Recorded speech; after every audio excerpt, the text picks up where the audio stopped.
You are listening to the Good Advice Softball Podcast. I'm Dan Blewett, and on this show, you'll learn how to help the softball player in your life sharpen her skills, improve her mindset, and find new confidence through softball.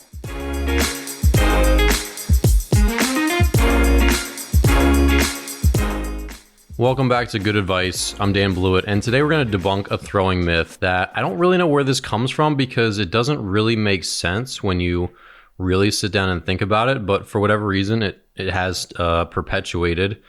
This past week, I got this question twice. I got it during my live seminar, and I also got it from Instagram. So this question was asked twice, so it's been on the front of my mind, and let's talk about it here. So this question is, how do I get better 12 to 6 backspin?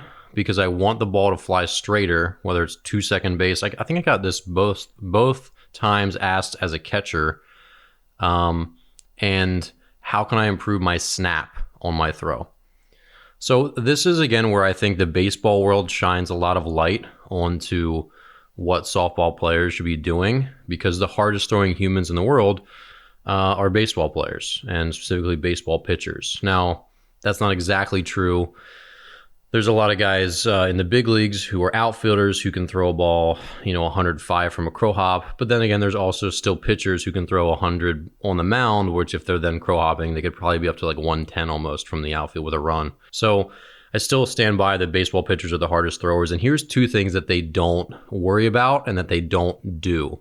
Number one, you don't snap the ball. It just isn't really a thing. So when you're slowing down the arm, and obviously in Major League Baseball, there's a lot of slow motion video cameras that are capturing every game from every angle. Your arm moves essentially as a whip together, and you can't control the individual segments. So as your arm lays back, as your torso starts to rotate and accelerate your arm, from that point, your arm moves so fast that you cannot possibly control, and research has confirmed this, you cannot control the angle of your wrist or really when your fingers release from the ball. So when people ask me, how do I improve my snap? I really don't know how to answer it. I don't even know what they're talking about, because for me as a baseball pitcher, and I threw up into the mid-90s, I never, ever thought about snapping a throw. It's not a term in the baseball vernacular. And when you slow down, again, a baseball player pitching on high-speed video, his forearm and his wrist are essentially locked.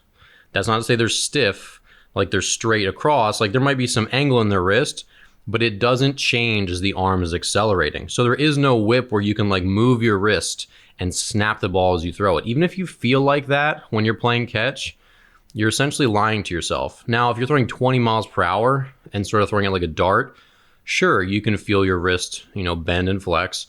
But when you're throwing hard using your whole body, you absolutely can't. And again, slow motion video and research in the baseball world has proven this. So the idea of snapping the ball and, why doesn't my daughter get more snap and I want to snap and release and we're going to teach this, this bent elbow wrist snap drill as we play catch. It just is kind of nonsensical. And again, you cannot control your wrist at high speed. So that's my takeaway for that part of the question today. Number two, you can't get 12-6 backspin. You can get backspin, but it will always match the angle of your arm. So baseball pitchers, again, typically throw at a 3/4 or high 3/4. That's like standard arm slot. So 3/4 is about 10 o'clock on the clock face, 10 or 2, depending on which way you're looking at it. And high 3/4 is maybe just a little bit higher, maybe like 130, something like that. So really the term is, it's not about getting 12-6 backspin, and any coach that tells you that just doesn't really understand the physics. And again, if that's what a misconception that you have today, I just want to politely debunk it. So the only way that you can produce 12-6 backspin, there's two ways. Number one is by throwing from a 12 o'clock arm slot, which means putting your bicep, so you can raise your hand above your head right now, put your bicep until it touches your ear. So if you're righty, your right bicep should be touching your right ear. Does that feel like a normal position to throw in? I'm actually doing this right now, even though I'm not on camera. Does that feel like a normal position? No, it's ridiculous. Also, no one ever throws with their arm straight over their head right next to their ear. That's a 12 o'clock arm slot. And if you threw a ball from there, you would actually produce 12-6 backspin, because as your fingers push through the center of the ball, the ball is oriented, so it'd be 12 to 6. That's the way it'd be rotating. Now, in the real world, no one throws like that. So if you have good throwing mechanics, your arm is going to be somewhere around 10 or 9 if you're a sidearm, or 11 if you're pretty high over the top. And 11 is also still pretty steep, and people don't really throw that high that often. So what ends up happening is that the only term you really need to think about is being in the center of the ball. Don't think about being behind the ball. I do use the term being behind the ball, but really when I say behind the ball, it just means not on the side of the ball, not on the inside of the ball. It's through the center of the ball, being behind it, in the center of it. Those two terms are interchangeable. The only thing you want to think about is being in the center of the ball. That's where you apply all your force so that you don't put any weird spin onto it. And so when you're in the center of the ball and your arm is at 10 o'clock, guess the direction of the spin. It's going to be from 10 to 8. Is that right? Let me think in my head. Yeah, it's going to be from 10 to 8. That's the way the ball is going to go. And that's good. You just want clean backspin where it just spins straight. It's still backspin, but because your arm is not at 12.6, it can't be at 12.6. It's going to be at 10.8. If you throw a sidearm, you can still essentially make the ball have backspin if you were to then tilt your whole body, right? So it's not going to be backspin relative to the ground, but it's backspin relative to where you're releasing it. You're in the center of the ball and applying backspin, but because your arm is at 9 o'clock, the ball is spinning actually sideways, right? But that's all you can do, and that's how the human body works. So I don't want you to think about trying to throw the ball 12.6. If you do this, because here's the second way that you can throw 12.6, you have to drop your elbow and push your elbow to the front of your body, so then your forearm is straight up and down in the exact same way that you throw a dart. And that's the way a lot of softball players throw. That's the old quote-unquote throwing like a girl. Your elbow dips, your elbow goes in front of your body, and then you push with your forearm, which is, again, while this wrist snap drill that we do so often in softball is such a bad drill because it teaches that.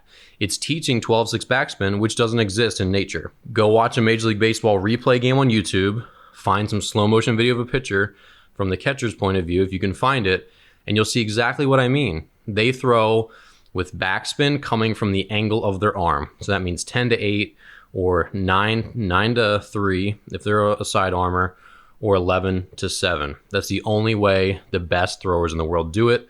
So please, if you have this idea of trying to get 12.6 backspin, I hope today's convinced you to drop it because it's actually hurting your throwing.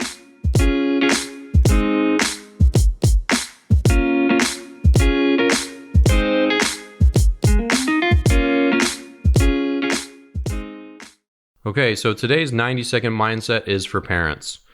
So parents, here's a couple tips that I want you to internalize from the college athletics world. So in college sports, you are relegated to a spectator. Obviously, after a game, you can greet your kids, all that sort of stuff when they're done their team chores, whether that's taking care of the field or, talking with the media, whatever it is, depends on the size of the school and all that sort of stuff.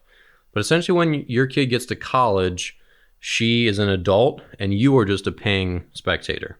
So in that, there's no sending them a Gatorade. There's no sneaking your head in the dugout. There's no waving down the dugout, even though obviously that still happens. Essentially, you don't have any contact with your player during the game in college. And this is something that you also want to start prepping for. And by prepping for, I mean doing when your kid is in high school, whether that's summer ball or high school ball, and even middle school. You should get into the habit of letting your kids go and play. So that means, for me and my academy, and we had softball, tennis, and we had a very strict no parents for any reason in the dugout unless your kid was injured. So that meant do not send your son or daughter a Gatorade in the 5th inning. Don't run over and hand them their lunch. Don't come in and ask them a question. None of that stuff. And I know players at first were hesitant. They're like, well, what if I run? I'm like, well, dude, pack a bigger cooler and take your 8 bottles of water in the beginning of the game. It's 2 hours long. You can refill between games during doubleheader, whatever. But parents, the big thing is college coaches are watching everything you do. So they don't want to see you coddling your child. They don't want to see you carrying her bag. They don't want to see you really doing any of that parenting stuff. They want to see you being a spectator, and they want to see the athlete being independent and a good team player and a good coachable kid. That's what they want to see. So even if this isn't a team policy, I would strongly urge you to cut off all contact to your daughter during the game. That means send her with a big old cooler so she has everything she possibly needs during the game. Put a couple Band-Aids in there, whatever she could possibly need, put it in the cooler and make sure she has access to it. If she has to have it right outside the dugout because it's too big or whatever, that's completely fine. But you shouldn't be making contact with her during the game. You should be cheering. You should be cheering on the team. And that's really it. It's your time. Decompress with the parents, cheer on everyone, be a good supporter, but essentially keep a force field between you and her during the game. College coaches are going to appreciate it. And when they don't know that you exist, that's a good thing. They want to know that you exist when they're ready to meet you and start to figure out what the family's like. They don't want to get any inkling of these helicopter parents or even these lawnmower parents who are really, really close to their kids and can't let them, start to be independent and be adults. So that's my 90-second mindset for the day. Just start to let your kids go now. When you're at the field, give them their space, give them their autonomy, let their coach do his or her thing. All right, it's time for Good Questions, our listener Q&A segment. Remember, if you have a question you'd like answered on the show, please email a voice recording to hello@danblewett.com. This is easy to do on your phone through the Voice Memos app on iPhones or any voice recorder app on Android. Links to email me are in the show notes.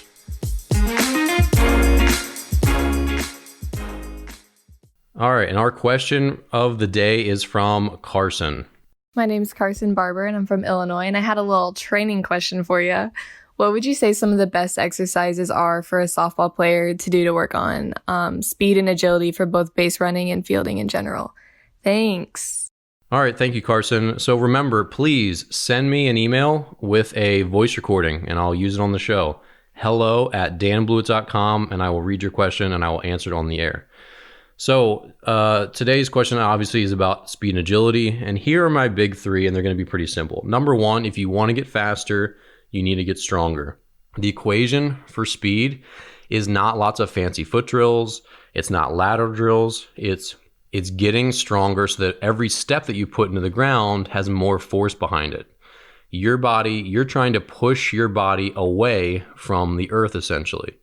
So most athletes, when they want to get stronger or when they want to get faster, they're usually kind of skinny and just not very filled out, and they don't have a lot of force that they're putting into the ground with each step. And they think that, fast feet stuff and plyometrics are the answer because, a lot of people sell programs like that online and it seems really fun. And, for young kids, athleticism can be built a little bit with foot speed drills. They're not bad for them, but that's not what any of the top sprinters in the world do. 0 of them do that to get their speed up. They are really muscular people. They're very explosive people too, but the foundation comes from strength because if you don't have any force to explode, then it doesn't matter. It's the difference between a stick of dynamite and a firecracker, right? They both explode, but one has enough force to level your house, and the other one has enough force where you could put it in your palm and not be even hurt by it, right? So that's sort of the analogy. So if your daughter wants to get faster, she absolutely needs to get stronger. And that applies to almost everyone because it's so rare to see even a high school girl who's really sort of filled out her frame where she's really strong for her size. It takes a long time, especially for female athletes who don't have the testosterone levels of the boys.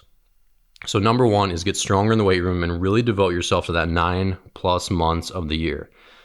Number two is to actually go out and sprint. The world's best sprinters, they also sprint a lot. It's their sport, right? So if you're sprinting only at practice or only during games, you're not practicing sprinting. Your body's not going to adapt just from playing softball.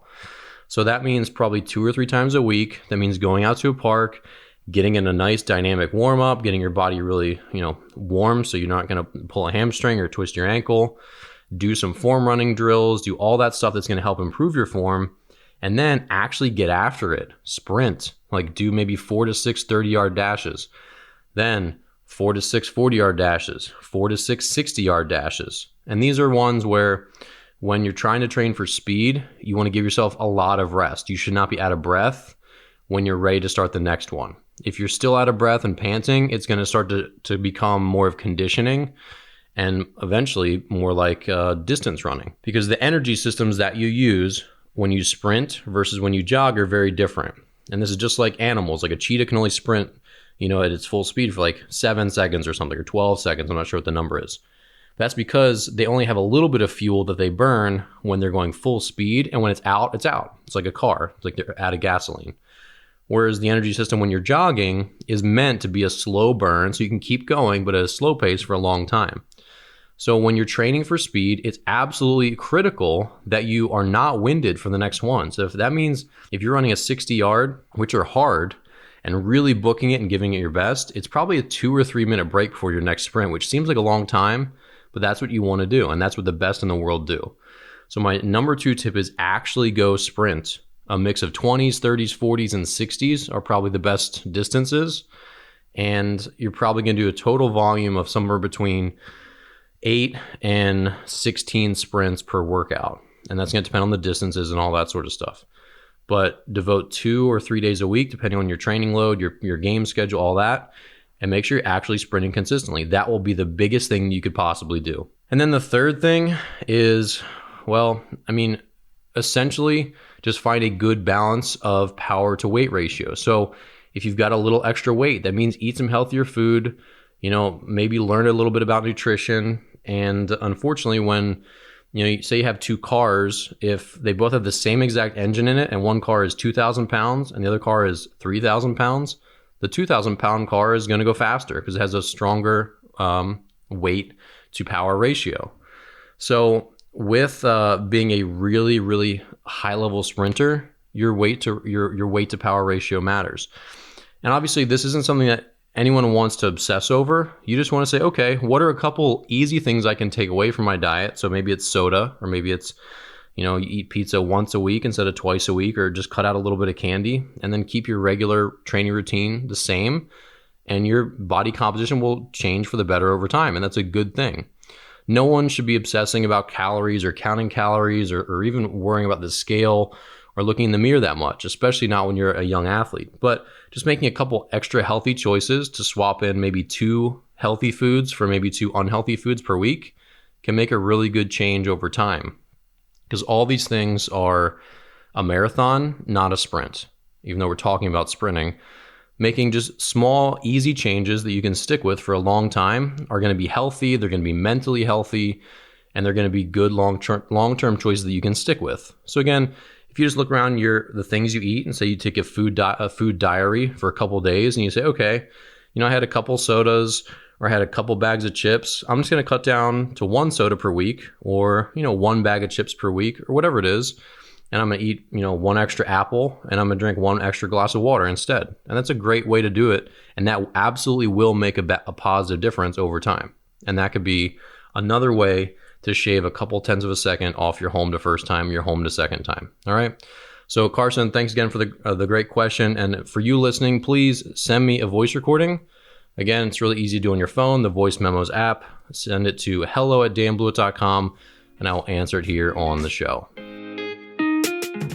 Well, that's all the good advice I've got for today. If you enjoy the show and would like to support me while also helping yourself, enroll today in one of my online softball courses. My She's Got a Cannon throwing courses come with pricing plans for any budget, and my Resolute Athlete Mental Skills course will help your daughter or team build the mindset of a champion. Enroll in any of my courses through the links in the show notes and save 20% with code GOODADVICE just for being a listener. Be sure to subscribe to my weekly email list, where you'll get updates on all my new videos and episodes. Nearly 4,000 people get my emails, and you should too. Sign up through the link in the show notes. Lastly, who do you know who can use some good advice? Please share this podcast with a friend, subscribe on iTunes, Spotify, or wherever you listen to podcasts, and subscribe to my Snap Softball YouTube channel, where you'll find this podcast and hundreds of softball instructional videos. Back when I was a player, I was always thankful for good coaches and good advice. I'm Dan Blewett, and I'll see you next time.